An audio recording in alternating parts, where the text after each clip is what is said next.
средствата бяха събрани изключително бързо. Дамата вече е в чужбина и предстои да й се направи операцията, макар че те нямат донор. При Иван донорът е намерен. Наистина въпрос на събиране на средства е. В момента химиотерапията, която правят на Иван, е излишна, но я правят, за да го поддържат в състоянието на ремисия. Много хора питат и се питат защо това не се случва в България. Може би има такава възможност, но лекарите са отказали. Казали са, че хепатит Б, който в момента е придружаващото заболяване, прави ситуацията по-сложна и те се опасяват, че при едно усложнение няма да могат да се справят и не разполагат с нужната апаратура. Поради това, наистина, единствената възможност е заминаването в Германия.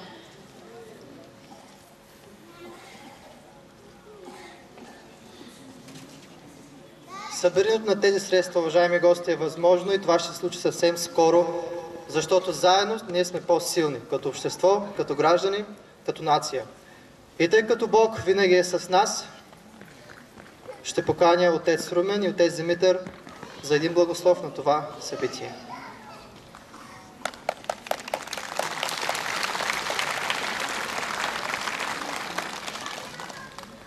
Нашата вяра и упование е в Бог. Нека положим това начинание в Неговите ръце, да помолим помощта на Господ. Както се казва в Светото Писание, ако Господ не съгради къщата, напразно се трудят работниците. Затова нека бъдем не само съпричастни, помагайки го със средствата, но също и в молитвата. Нека сега като чеда на Бога да изпросим помощта на Небесният Отец. Отче наш, който си на небесата, да се свети името Ти, да дойде царството Ти, да бъде волята Ти, както на небето, така и на земята. Дай ни днес насъщния ни хляб и прости ни дълговете, както и ние прощаваме на нашите длъжници, и ни въвеждай в изкушение, но избави ни от зло. Да се помолим. Господи, Ти, който благославяш тези, които Ти благославят, благоди да осветлиш и да бъдеш на наша помощ и на наша страна в това начинание. Стори така, че животът на Иван да бъде спасен благодарение на щедростта на всички хора с добра воля. Ти, който живееш и царуваш през вековете на вековете. Амин. Благословението на Всемогъщия Бог Отец, Син и Свети Дух да слезе и винаги да пребъдва върху нас. Амин.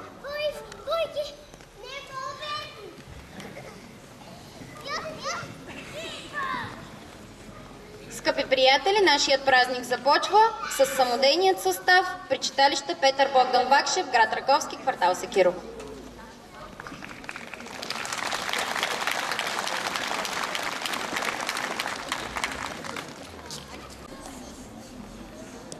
Yeah.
А сега на сцената ще излезат клуб по спортни танци S-Team град Раковски с ръководител Олга Александрова. Аплодисменти за тези прекрасни създания, момчета и момичета.